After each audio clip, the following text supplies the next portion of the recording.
Bismillahirrahmanirrahim. Assalamualaikum warahmatullahi wabarakatuh. Yang terhormat Ibu Adriani SPD MPD selaku dosen bahasa Indonesia saya dan teman-teman yang saya banggakan. Perkenalkan, nama saya Wirtama Mustafa Kemal. Saya dari Fakultas Ekonomi dan Bisnis Prodi Akuntansi angkatan 2022. Di sini saya akan mempresentasikan materi tentang paragraf atau alinea.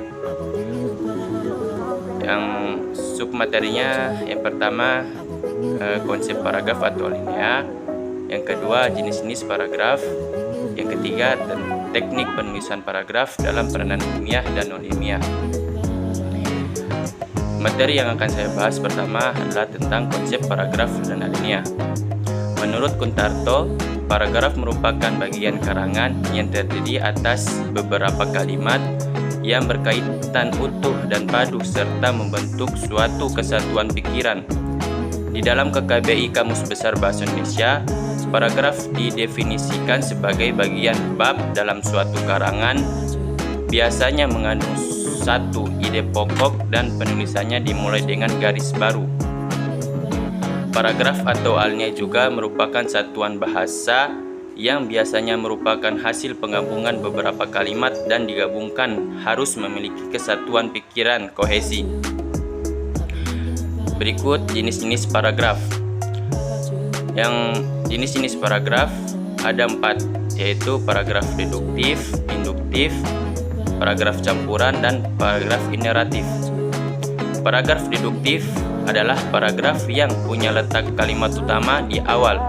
Paragraf ini diawali dengan kalimat umum dan diikuti dengan kalimat khusus atau penjelasan. Sedangkan paragraf induktif adalah paragraf yang punya letak kalimat utama di akhir.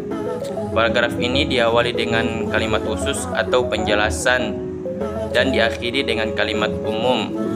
Paragraf induktif sendiri dibagi menjadi 3 bagian, yakni generalisasi atau kalimat yang berupa kesimpulan, analogi atau perbandingan dengan 2 hal yang punya sifat yang sama, dan kausal atau hubungan sebab akibat.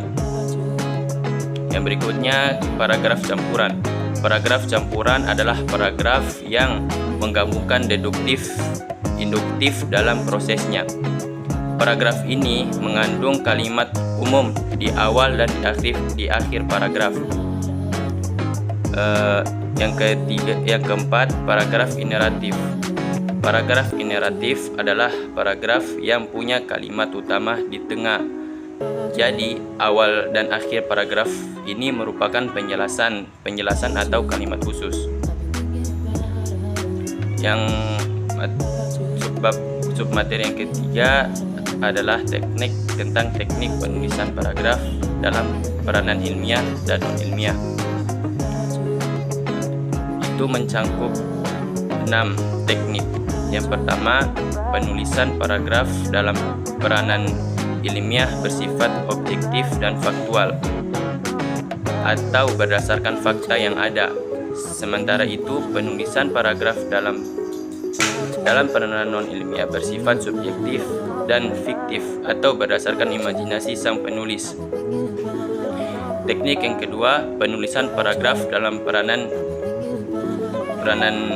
ilmiah bersifat persuasif atau mempengaruhi pembaca.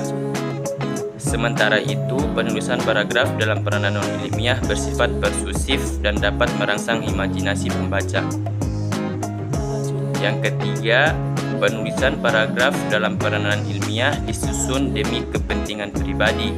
Sementara itu, penulisan paragraf dalam peranan dan ilmiah disusun demi kepentingan seni dan kepuasan batin penulisnya.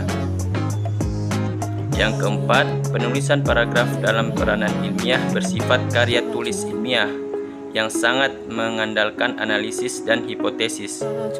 Sedangkan penulisan paragraf dalam peranan non-ilmiah tidak terlalu mengandalkan kedua unsur tersebut. Yang teknik yang kelima, penulisan paragraf dalam peranan ilmiah bersifat cenderung formal atau baku. dan lugas. Sementara itu, penulisan paragraf dalam peranan non-ilmiah gaya bahasanya cenderung sastrawi dan berhias. Yang keenam, penulisan paragraf dalam peranan ilmiah ditulis dengan metode ilmiah. Sementara itu, penulisan paragraf dalam peranan non-ilmiah ditulis berdasarkan gaya penulisan jenis karya non-ilmiah. Sekian presentasi yang dapat saya sampaikan. Lebih kurangnya saya mohon maaf. Wabillahi taufik wal hidayah. Wassalamualaikum warahmatullahi wabarakatuh.